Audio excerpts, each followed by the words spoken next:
Well, we're very fortunate to have with us today Christoph Kreuss, who is an amazing character. He's an entrepreneur, but he's also the founder of the Siemens Innovation Ecosystem, and we'll hear a little bit more about that. But I've known Christoph for a while, and Christoph worked very hard at the role of innovation management inside a large company. So thank you so much for spending a little time to talk with us, Christoph.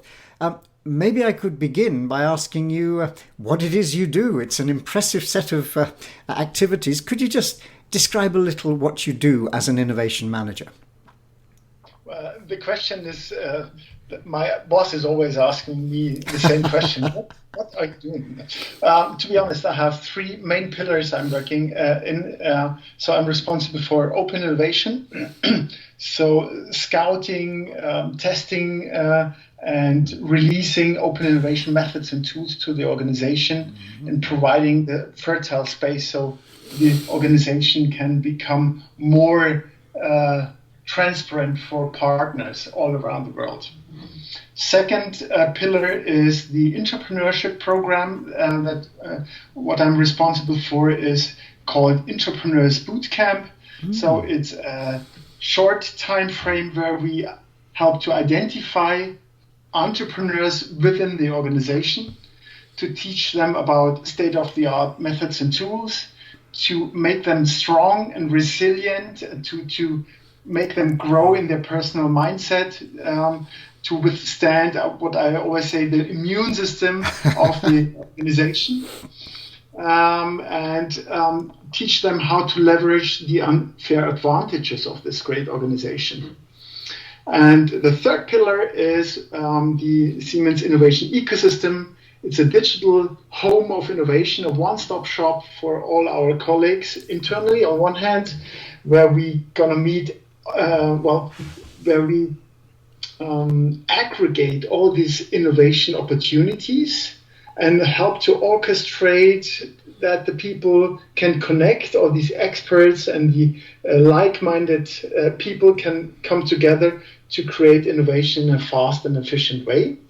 And the second part of the innovation ecosystem is also an external platform, because an ecosystem does not know any borders. So we, of course, want to extend this, and we want to collaborate also with external partners like suppliers, startups, universities, etc. So there's the digital space also to the external world. Oh, so there's a fair amount of free time that leaves you, I guess. A joke. Some mentioned it. That's amazing, Christoph. And maybe a second question linked to that, though. How did you get here? What's the trajectory that led you to taking on this role and developing this huge ecosystem? Where did it all come from? What were the skills you learned?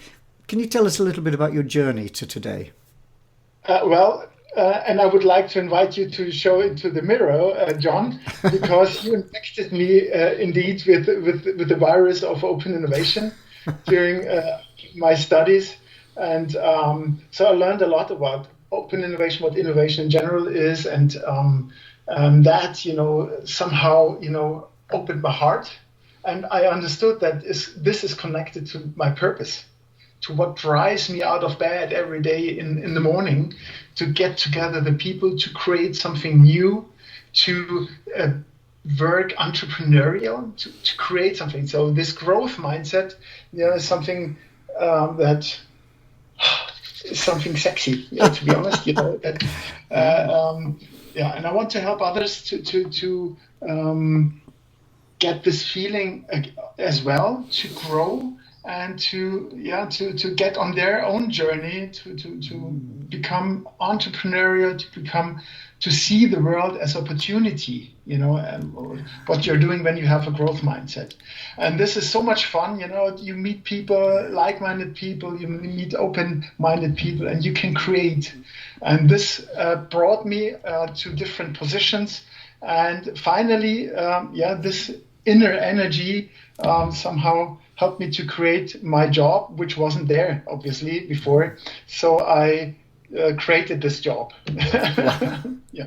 Well, On the other hand, my organization allowed me to do that things, So it's about giving and taking, Well, I mean that's great, and your energy is bubbling out of you. Your whole body language is still as enthusiastic as ever. But let me then ask you another question. Siemens is not a small company; it's huge.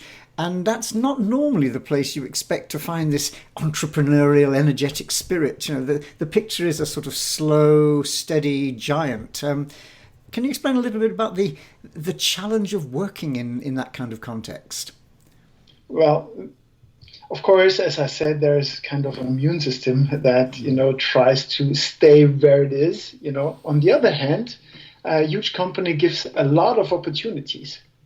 So if you see that in a growth mindset as a chance to create new things, and if you look into your environment, you see these opportunities, the needs, the pains that this great organization has. And from this perspective, I'm an entrepreneur within the organization that was lucky enough to get the chance to create a value for the organization. And so I always try to create this and make that visible, that what I do, not just me, but my whole team, what we do is creating a value.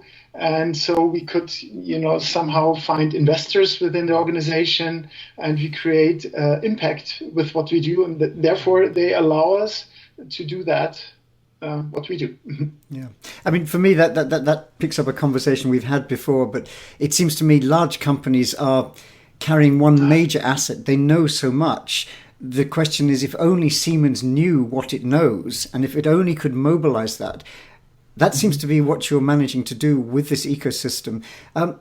Could you tell us a little bit more, perhaps with a couple of specific examples of how this open innovation inside a company like Siemens is actually working?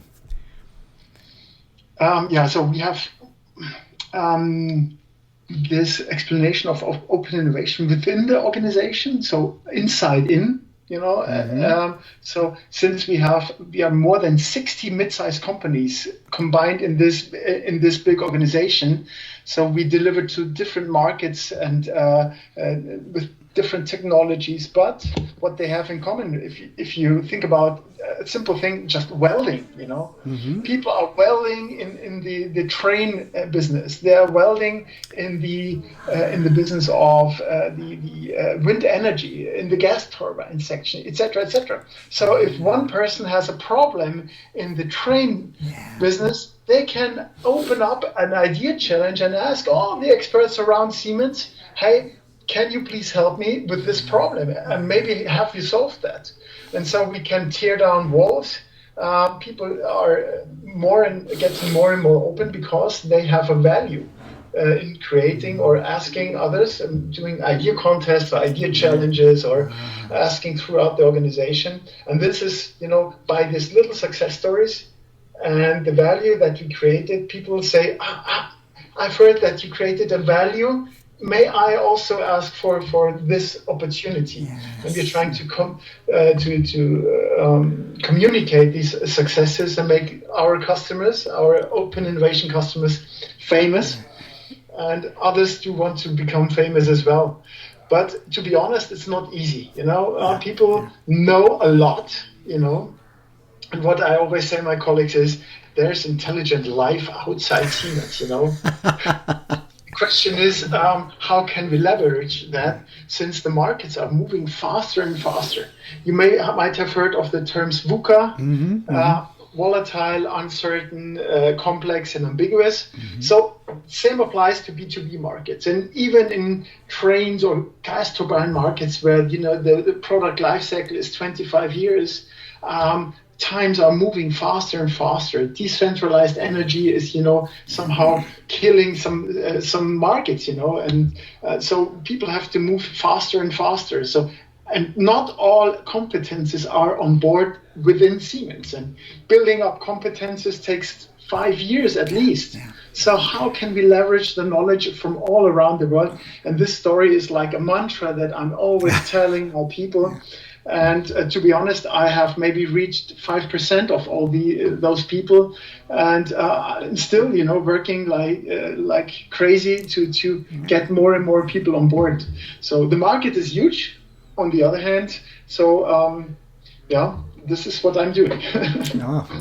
It's absolutely fascinating and challenging, but still energizing. That's very clear. One sort of last question, or moving in towards that. It's nearly Christmas time, and we have the tradition of the Christmas fairy. So just imagine for a moment I'm the Christmas fairy, and I could grant you a couple of wishes, okay? These wishes you can use to make open innovation, make innovation happen more effectively. What would you wish for? Well, I always say I'm going to retire if every person at Siemens can make the decision, will I do it myself? Will I add an external partner? Will I do open innovation?